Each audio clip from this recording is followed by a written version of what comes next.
मलका बरतानिया एलिज़ाबेथ दोम 96 साल की उम्र में दुनिया से रुखसत हो गई। बरतानवी मीडिया के मुताबिक शाही महल बिकिंघम पैलेस ने मलका बरतानिया के इंतकाल का ऐलान कर दिया। बरतानिया में मलका के इंतकाल पर फिजा सोगवार है। बरतानवी हुकूमत ने मलका बरतानिया के इंतकाल पर 10 रोजा सोग का ऐलान कर दिया।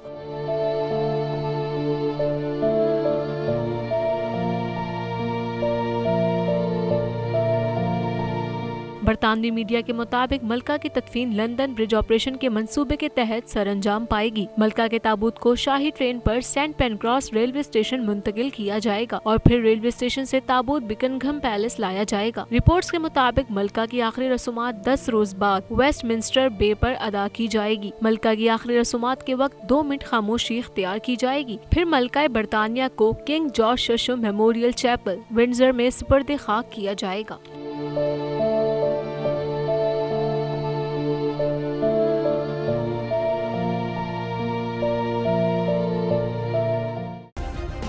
सब्सक्राइब करें और बेल दबाएं ताकि कोई खबर रह न जाए।